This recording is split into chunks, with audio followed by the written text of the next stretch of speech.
우리 구약 민수기 강해를 마치고 신약 요한복음 14장으로 돌아왔는데요. 요한복음 13장까지 하고 우리가 민수기를 했었던 것입니다. 제가 여러분들에게 구약과 신약 성경을 자꾸 교차하면서 말씀을 나누고 있는 것은 구약 성경과 신약 성경, 구약 예전에 주셨던 약속이란 뜻이고 신약 새롭게 주신 약속이란 뜻인데 이 두 가지가 서로 다르지 않기 때문에 그렇습니다.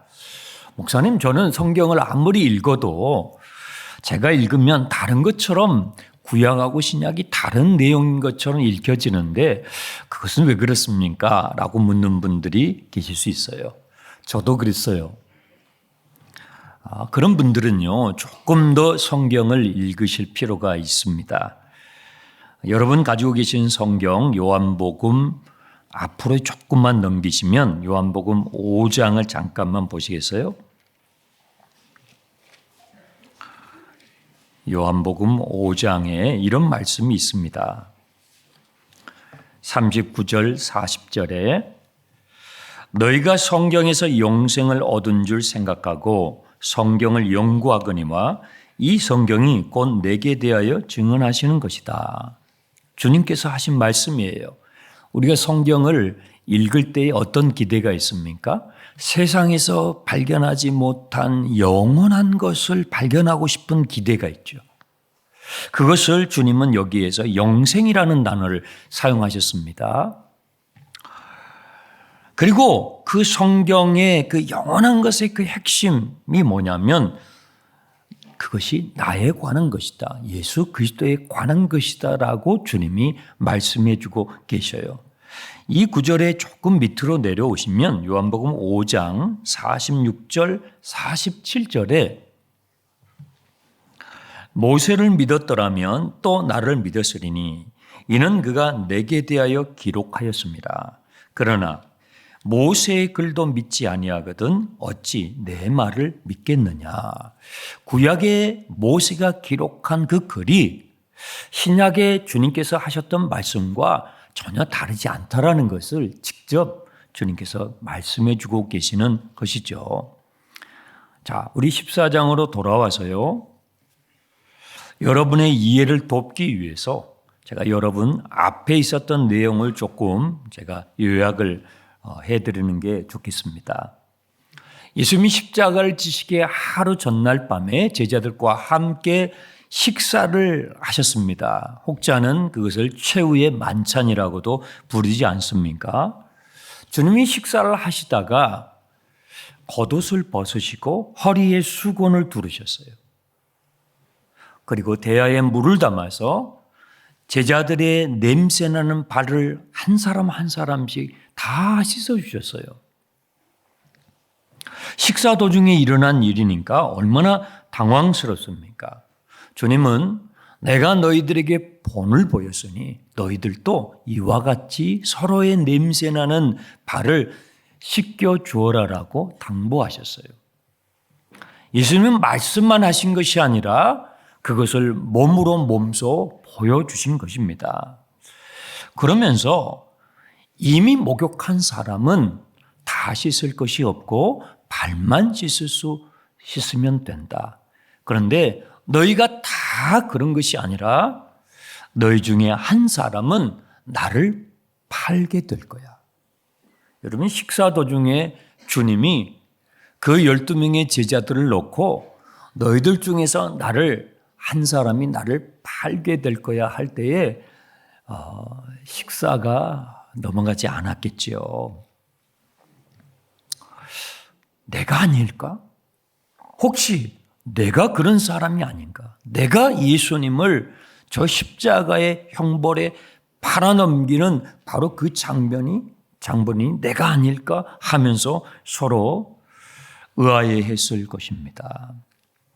주님은요, 가룟 유다에게 빵 한 조각을 적셔가지고 건네주셨어요.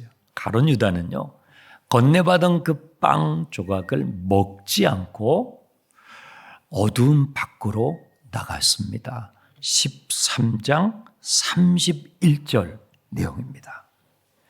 그가 나간 후에, 가룟 유다가 어두움 밖으로 나간 후에 예수님께서는 내가 너희들과 이제 잠시 동안 있다가 어디로 갈 것이라고 말씀하시고, 그런데 지금은 너희가 그곳으로 따라올 수 없어. 성미가 급한 누가요? 베드로가 가만히 있을 리가 없습니다. 주님, 우리만 남겨놓고 어디를 가신다는 것입니까? 왜 나는 지금 주님을 따라갈 수 없다라고 얘기하십니까? 저는요, 저의 목숨을 걸고라도 주님을 따라갈 수 있다고요. 라고 베드로가 반응을 합니다. 베드로의 그 순간의 마음은 그랬을 수 있어요. 그런데 예수님은요, 그 베드로의 말을 들으시고 뭐라고 하시냐면, 너가 너의 목숨까지 걸고 나를 따라올 수 있다고? 오늘 밤에 어떤 일이 있냐면 너가 나를 3번이나 부인하게 될 텐데. 베드로는 그 말을 받아들이기가 쉽지 않았을 거예요. 왜냐하면 그 말을 듣는 그 순간만큼은 그런 의도가 없으니까요. 그런 마음이 없으니까요. 그런데요, 이 주님의 말씀을 베드로가 무시할 수 없는 것은 예수님의 말씀이 틀린 적이 없어요. 그렇죠? 여러분, 그거 아십니까? 우리가 모르는 우리의 구석까지 주님이 아신다고요. 지금 나는 그런 마음이 없어요. 지금 나는 그런 의도도 없어요. 하지만 주님은요, 우리가 모르는 구석, 내가 나인데 내가 모르는 구석이 있다고요. 이제 30분 후에, 1시간 후에, 오늘 저녁에 내가 어떠한 액션을, 어떤 행동을, 어떤 의도를 품게 될지 나는 모르지만 내가 나를 모르는 나의 구석까지 주님은 아시고, 베드로야, 오늘 밤에 너가 나를 3번이나 부인하게 된다는 것을 모르니라고 말씀하시는 거죠. 그러니 그 얘기를 듣는 베드로가 얼마나 근심이 됐겠어요. 주님을 팔게 되는 그 한 사람이 내가 아닌가? 주위에 있는 제자들이 그 말을 들으면서 베드로가 바로 그 한 사람이야? 베드로가 했을 것입니다. 모두가 근심이 되었을 때에 그때 14장 1절의 말씀을 주님이 하신 것입니다. 너희는 마음에 근심하지 말라. 하나님을 믿으니 또 나를 믿으라. 근심하는 제자들에게 근심하지 않아도 된다라고 주님이 위로해 주시는 거예요. 오늘 여러분 근심한 거리를 가지고 나오셨습니까? 근심하지 않아도 됩니다. 왜 주님은 그렇게 말씀하실까요? 2절에 내 아버지 집에 거할 곳이 많으니까 근심하지 않아도 된다는 거예요. 내가 너희를 위하여 내 아버지 집에 너희의 거처를 예비하러 가니까 근심하지 않아도 된다라고 말씀하시는 거예요. 내가 거처를 예비하고 다시 너희들에게 올 거니까 근심하지 않아도 된다라고 말씀해 주시는 거예요. 내가 다시 와서 너희를 영접해서 거기로 데리고 갈 거니까 너희는 근심하지 않아도 된다라고 말씀해 주시는 거예요. 우리의 인생에 분명히 가야 할 목적지가 있다. 그 얘기를 지금 하시는 거예요. 여러분, 인생의 목적지가 있다는 걸 아십니까? 그냥 우리가 우연히 어쩌다 보니까 여기에 존재한 것이 아니고 우리가 어떤 목적을 가지고 어떤 목적을 향하여 그 목적지를 향하여 가고 있는 존재라고 주님께서 지금 가르쳐 주시는 거예요. 여러분, 내가 지금 있는 곳과 그 목적지 사이를 연결하는 것을 길이라고 그랬죠. 지금 제자들은요, 예수님이 어디로 가시는지를 몰라요. 그러니 예수님이 어디로 가시는지를 모르니 거기로 가는 길은 당연히 모르죠. 목적지를 모르는데 그 목적지를 향하여 가는 길을 어떻게 알겠습니까? 여러분, 이것이요, 하나님을 떠난, 하나님과 단절되어 하나님과 끊어져 살아가는 인생의 모습인 것입니다. 하나님을 떠난, 하나님과 단절되어 살아가는 사람은 인생의 목적지가 있음을 알지 못합니다. 그리고 그 목적지를 향하여 가는 그 길이 무엇인지를 알 턱이 없습니다. 제가요, 요한복음 14장 오늘부터 이 시리즈 설교를 준비하면서 처음에 제목을 이렇게 정했었어요. 길을 찾는 나에게 라고 정했었어요. 그런데 지난 주간에 기도를 하면서 제목을 바꾸게 되었습니다. 여러분 주보에 이 제목이 기록이 되어 있는데요. 길을 찾지 않는 나에게로 바꾸게 되었습니다. 인생의 목적지가 있는가라고 그것을 묻는 사람은요, 생각을 하고 사는 사람이에요. 인생의 길이 있는가? 그 길을 찾는 사람은 적어도 생각을 하면서 사는 사람이라고요. 그런데 문제는 뭐냐면요, 묻지도 않아요. 찾지도 않아요. 인생의 목적지가 있는가라고 묻지도 않고 그 목적지를 향하여 가는 길이 있는가라고 찾지도 않는 사람들이 대단히 많다는 것입니다. 관심조차 없어요. 우리의 관심은 온통 뭐예요? 돈입니다. 성공이요, 출세, 유흥, 쾌락, 실컷 먹고 살 빼기. 요즘은 살 잘 빠지는 약이 나왔답니다. 우리의 관심이 온통 뭐 그런 겁니다. 그러니 여러분도 지금 대부분 해당되는 사항이에요. 그러니 정말 한심한 사태, 쿠팡 같은 사태가 벌어지는 거예요. 네. 여러분 아시죠? 연매출 41조랍니다. 저는 놀라지 않는 여러분을 보면서 놀랍니다. 네. 연매출이 41조인데도 눈 하나 깜짝하지 않는 여러분을 보면서 도대체 얼마나 많은 재산이 있길래 저는 정말 기겁할 것 같습니다.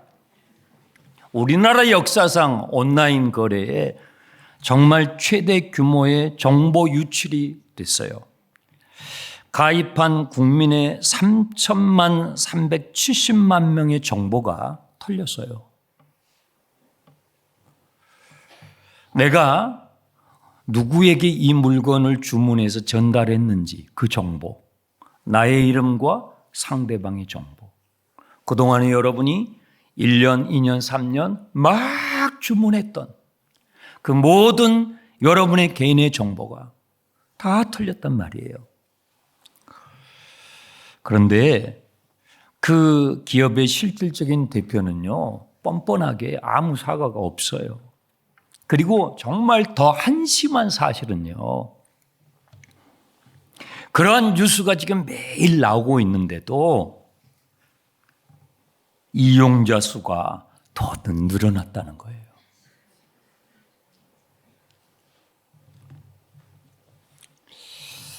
빠르고 싸고 편리하면 그만이지.